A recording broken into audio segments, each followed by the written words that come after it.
सभी कक्षा 11वीं वाणिज्य संकाय के विद्यार्थियों को, भैया बहनों को प्रणाम। स्वागत है आपका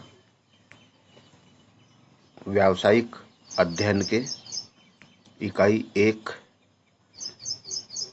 परिचय, अर्थशास्त्र का परिचय। अध्याय का नाम है अर्थशास्त्र एक प्रस्तावना। अर्थशास्त्र एक प्रस्तावना। इस अध्याय से वस्तुनिष्ठ 2 पूछे जाएंगे 1 अंक के, और लघुत्तरीय 3 नंबर का 1 प्रश्न पूछा जाएगा।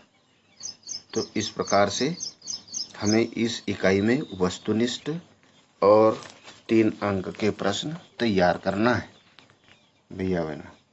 तो चलते हैं हम वस्तुनिष्ठ प्रश्नों की ओर। लघुत्तरीय प्रश्न दिए गए हैं, लघुत्तरीय प्रश्न में से वस्तुनिष्ठ प्रश्न हल कर लेंगे। पहला प्रश्न दिया हुआ है, अर्थशास्त्र की धन केंद्रित परिभाषाओं की मुख्य विशेषता लिखिए एडम स्मिथ के अनुसार। इस प्रकार धन केंद्रित परिभाषाओं की मुख्य विशेषताएं अग्र प्रकार है। उत्तर में लिखेंगे हम, यहाँ से उत्तर, धन केंद्रित परिभाषाओं की मुख्य विशेषताएं अग्र प्रकार है। कौन कौन सी है? पहला, अर्थशास्त्र के अध्ययन का केंद्र बिंदु धन है। अर्थशास्त्र के अध्ययन का केंद्र बिंदु क्या है? धन है। दूसरा, धन का स्थान मनुष्य से भी अधिक महत्वपूर्ण है। तीसरा, धन ही मानवीय सुख का एकमात्र साधन है।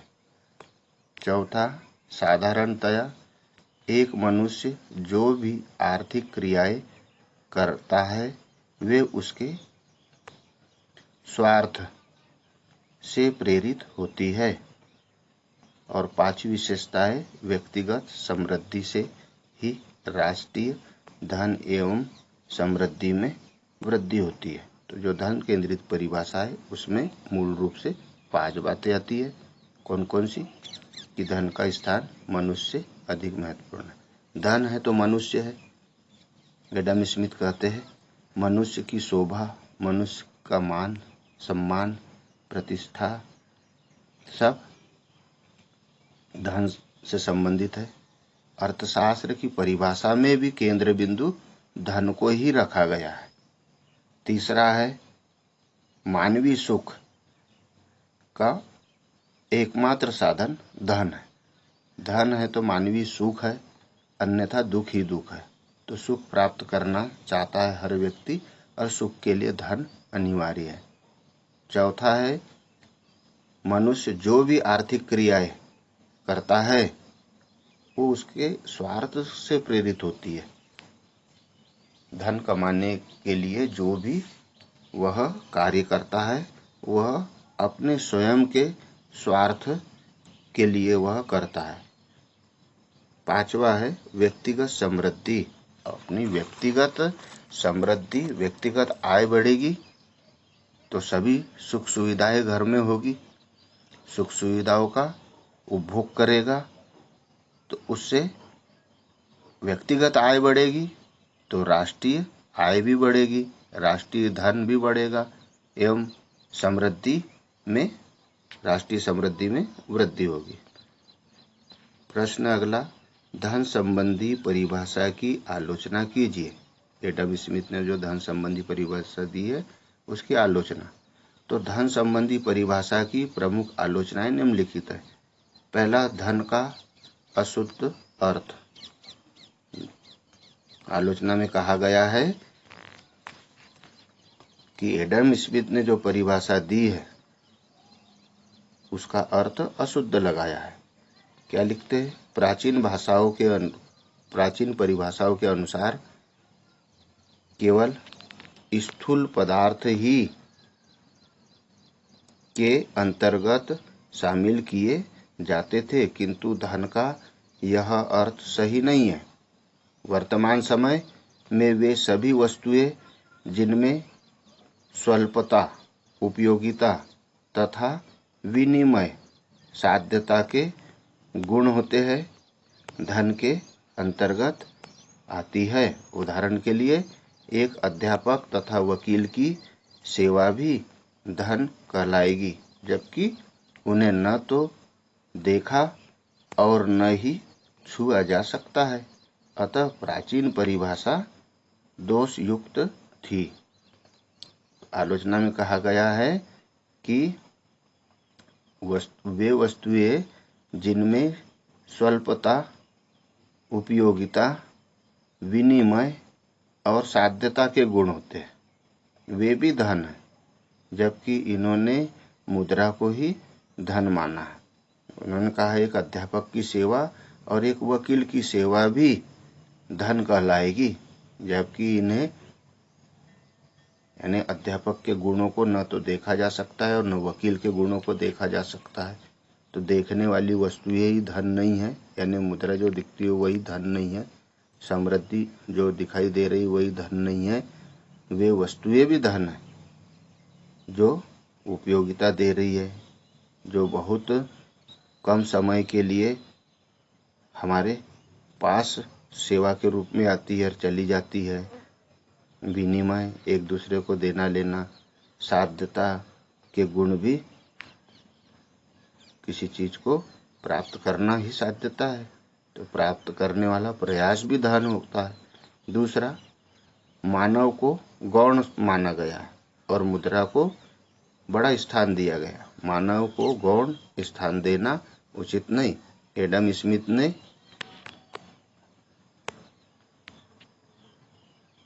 एडम स्मिथ आदि अर्थशास्त्रियों ने अर्थशास्त्र की परिभाषा में धन पर अधिक जोर दिया है, जो कि परिभाषाओं का सबसे बड़ा दोष है, क्योंकि मनुष्य धन के लिए नहीं होता है, धन मनुष्य के लिए होता है। मनुष्य को बहुत छोटा माना है और इसमें उन्होंने धन पर अधिक जोर दिया है। तो आलोचक क्या कहते हैं कि सबसे बड़ा दोष मनुष्य धन के लिए नहीं होता। मनुष्य धन के लिए जन्म नहीं लेता है, धन मनुष्य के लिए होता है। उसी की सहायता से वह अपनी समस्त आवश्यकताओं की पूर्ति करता है। तीसरा है अर्थशास्त्र के क्षेत्र का संकुचित होना। इसमें धन में सिमट दिया अर्थशास्त्र को, बहुत संकुचित अर्थ दे दिया एडम स्मिथ ने। स्मिथ व उसके अनुयायियों की परिभाषाओं ने अर्थशास्त्र के क्षेत्र को बहुत संकुचित कर दिया है, क्योंकि उनके द्वारा इस शास्त्र में मात्र भौतिक पदार्थों को ही शामिल किया जाता है। डॉक्टर, वकील व अध्यापक की सेवाओं को धन में शामिल नहीं किया जाता, जबकि वर्तमान में धन का अर्थ भौतिक व अभौतिक दोनों वस्तुओं से लिया जाता है। चौथा है अर्थ मानव की कल्पना। अर्थ मानव बना दिया है मानव को, जबकि उसका प्रमुख कार्य तो सेवा भाव है। तो मानव सेवा ही प्रभु सेवा है। तो अर्थ मानव की कल्पना किस प्रकार से आलोचक कहते हैं, प्राचीन अर्थशास्त्रियों ने काल्पनिक मानव की कल्पना करते हुए अर्थशास्त्र की परिभाषा की थी। उनके अनुसार मानव केवल अपने आर्थिक लाभ हानि को ध्यान में रखकर कार्य करता है। उस पर दया, धर्म, परोपकार आदि भावनाओं का कोई प्रभाव नहीं पड़ता है। जबकि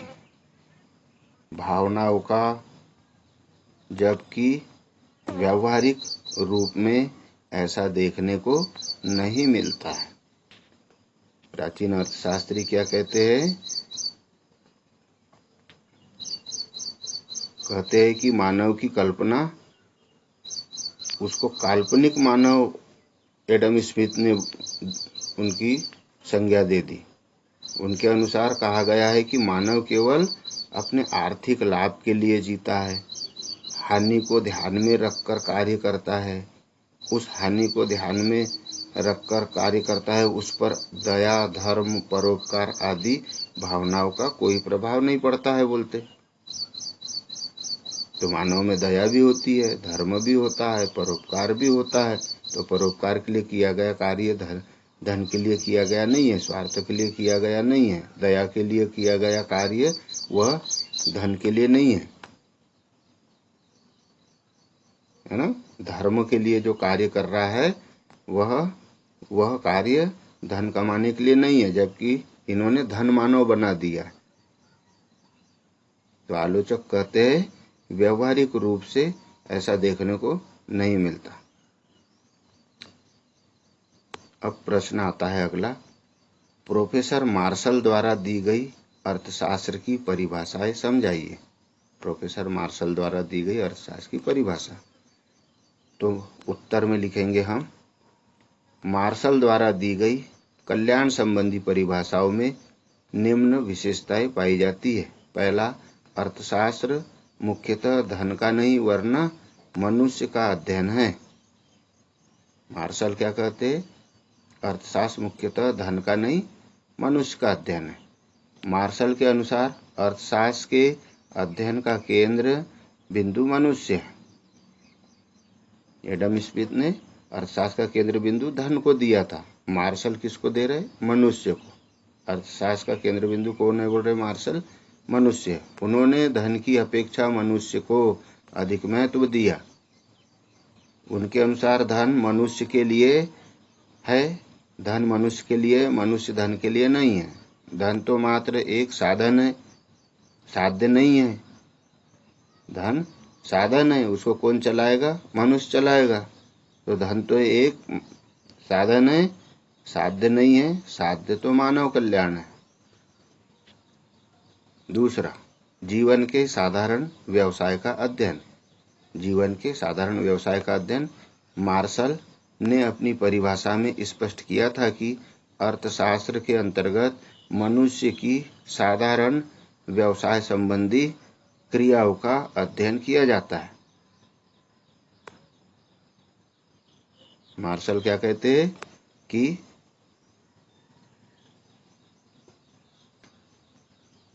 अर्थशास्त्र के अंतर्गत मनुष्य की साधारण व्यवसाय संबंधी क्रियाओं का अध्ययन किया जाता है। यहाँ पर साधारण व्यवसाय से तात्पर्य एक साधारण मनुष्य द्वारा आय कमाने व उसका प्रयोग करने से है। साधारण मनुष्य द्वारा आय कमाना और उसका प्रयोग करना है ना। आय के लिए आय धन कमाता है और उसका प्रयोग करता है मनुष्य केवल अपना जीवन जीने के लिए, सुखमय जीवन जीने के लिए। तीसरा है भौतिक साधनों का अध्ययन। तो मार्शल के अनुसार अर्थशास्त्र के अध्ययन का उद्देश्य, मार्शल के अनुसार अर्थशास्त्र का उद्देश्य क्या है? भौतिक कल्याण है। भौतिक कल्याण यानी मानव ने जन्म लिया तो न वह कभी अस्वस्थ हो, न कभी भूखा रहे, न कभी दुखी रहे, सुखी संपन्न रहे, दूसरों का कल्याण करते रहे, परोपकार करते रहे, दया की भावना उसमें हो, धर्म की भावना हो। तो मार्शल क्या कहते हैं? अर्थशास्त्र के अध्ययन का उद्देश्य भौतिक कल्याण, अर्थात अर्थशास्त्र में मात्र ऐसे भौतिक साधनों का अध्ययन किया जाता है जिनके द्वारा मनुष्यों का कल्याण होता है। अभौतिक कल्याण को उन्होंने इसके अध्ययन में शामिल नहीं किया। अभौतिक कल्याण जो दया, धर्म, मानव कल्याण, परोपकार की भावना जिसमें नहीं है, ऐसा विचार अर्थशास्त्र पढ़ना ठीक नहीं है बोलते मार्शल। चौथा, व्यक्ति की सामुदायिक क्रियाओं का अध्ययन। प्रोफेसर मार्शल के अनुसार अर्थशास्त्र में व्यक्ति की केवल सामाजिक क्रियाओं का ही अध्ययन किया जाता है। समाज से अलग रहने वाले व्यक्तियों जैसे साधु, संत आदि की क्रियाओं का अध्ययन इसमें नहीं किया जाता है। प्रश्न अगला, प्रोफेसर रॉबिन्स की परिभाषा की विशेषताएं लिखिए। प्रोफेसर रॉबिन्स क्या कहते हैं? तो प्रोफेसर रॉबिन्स की परिभाषा में निम्नलिखित विशेषताएं हैं। पहला, प्रोफेसर रॉबिन्स ने अर्थशास्त्र को मानव विज्ञान माना है। रॉबिन्स ने अर्थशास्त्र को क्या माना? मानव विज्ञान। उनके अनुसार अर्थशास्त्र में मानव व्यवहार का अध्ययन, रॉबिन्स के अनुसार क्या है? मानव व्यवहार का अध्ययन किया जाता है। एडम स्मिथ ने धन को केंद्र बिंदु माना, मार्शल ने मानव को केंद्र बिंदु माना, और रॉबिन्स किसको मान रहे हैं केंद्र बिंदु? मानव व्यवहार को। मानव व्यवहार का अध्ययन इन्होंने किया है। फिर चाहे वह मानव समाज में रहता हो अथवा एकांत में, यानी साधु सन्यासी के रूप में रहता हो या अपने परिवार की सेवा करता हुआ रहता हो, मानव व्यवहार का इसमें रॉबिन्स ने अध्ययन किया है। इस परिभाषा ने अर्थशास्त्र के क्षेत्र को बहुत व्यापक तथा विस्तृत बना दिया, क्योंकि मानव व्यवहार का अनंत नहीं है। मानव कहाँ कहाँ सोचता है, उसकी सोच,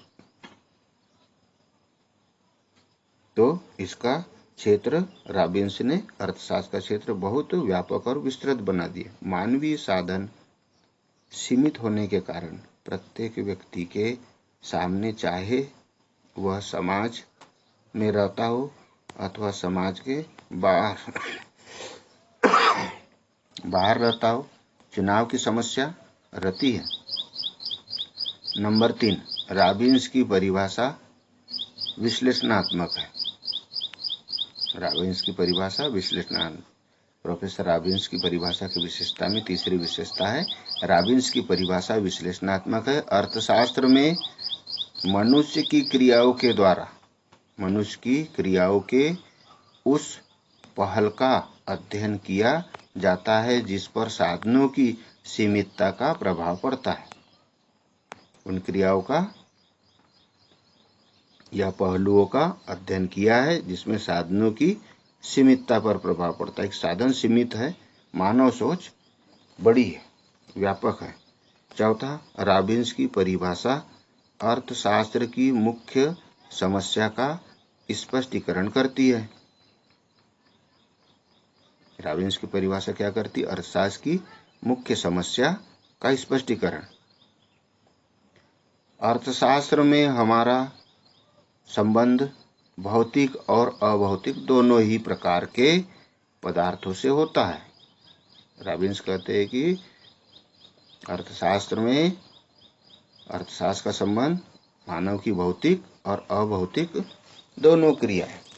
मानव जो करता है वो भौतिक और जो सोचता है वो अभौतिक, ये दोनों प्रकार के क्रियाओं से, पदार्थों से अर्थशास्त्र का संबंध होता है, जिनकी मात्रा सीमित होती है। अर्थशास्त्र में केवल चुनाव की समस्या का ही अध्ययन किया जाता है। भाई सोच तो बहुत प्रकार की निकलती है। कोई एक समस्या है तो रास्ते अनेक होते हैं, मगर उसमें हमें वह रास्ता चुनना पड़ता है बोलते जो मानव के अधिक से अधिक कल्याण की ओर जाए, मानव का हित सोचे, मानव उलझनों से बचे, समस्याओं से बचे। ऐसे रास्ते का चुनाव करना कठिन है, और वही रास्ते का चुनाव के बारे में रॉबिन्स ने अपनी परिभाषा में दिया है। इससे अर्थशास्त्र के क्षेत्र का सही पता चल जाता है। चौथा, रॉबिन्स ने अपनी परिभाषा में मुद्रा अथवा द्रव्य के पैमाने को कोई महत्वपूर्ण स्थान नहीं दिया। अर्थात रॉबिन्स कहते हैं कि मुद्रा अथवा द्रव्य खूब मात्रा में हो जाए कोई मतलब नहीं है, महत्वपूर्ण स्थान उन्होंने नहीं दिया है। क्यों? क्योंकि व्यवहार भी होना चाहिए उस मुद्रा के अनुसार, तो मानव व्यवहार को सर्वोपरि माना। अब चलते प्रोफेसर जे.के. मेहता की अर्थशास्त्र की परिभाषा, आलोचनाओं की विवेचना कीजिए। Professor JK. मेहता की अर्थशास्त्र की परिभाषा की विवेचना आलोचनाएं दी है इसमें। तो प्रोफेसर जे.के. मेहता के अनुसार अगले PDF में पढ़ेंगे हम। धन्यवाद।